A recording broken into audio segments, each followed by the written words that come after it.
Que histórias você conta para você? Eu gosto muito de ciclismo. Não porque realmente eu pedale muito bem, mas porque pedalar me faz muito bem. E o que significa o ciclismo para mim? O ciclismo para mim é muito mais do que um exercício físico. O ciclismo para mim é um momento de reflexão.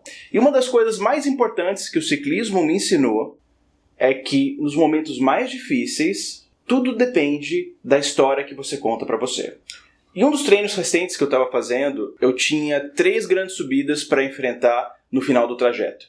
E quando você coloca na sua cabeça que você tem 3 grandes obstáculos, às vezes a gente fica um tanto quanto intimidado.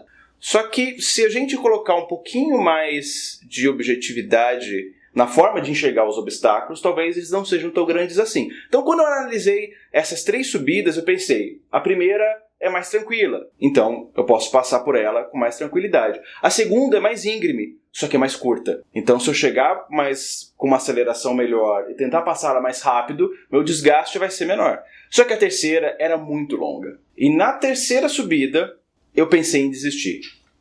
E não tem nada pior para o ciclista a hora que ele olha um obstáculo e põe o pé no chão. É um símbolo de derrota. É um símbolo que aquele obstáculo é maior do que ele.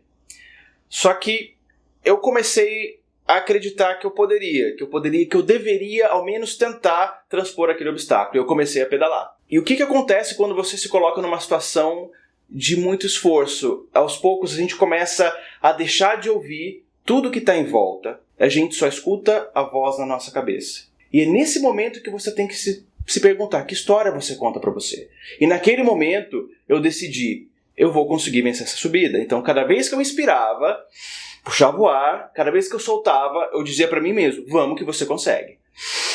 Vamos que você consegue. Vamos que você consegue.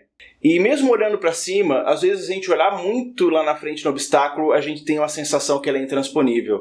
Então eu optei simplesmente por enxergar só dentro do meu campo de visão, continuar fazendo o meu esforço e repetindo para mim essa frase. Vamos, você consegue. E assim eu fui transpondo toda essa subida, e quando eu cheguei no final, eu me dei conta que pela primeira vez naquele percurso, eu consegui transpor 3 subidas complicadas que eu nunca tinha conseguido antes. E o que fez diferença nessa história? Era o mesmo preparo que eu tinha, fazia só alguns dias que eu tinha feito o mesmo trajeto e tinha desistido no meio do caminho. O que fez diferença? A história que eu contei para mim mesmo. Você já passou alguma situação em que você estava completamente sozinho e você dependia só de você? E o que aconteceu naquele momento? Que história você contou para você mesmo?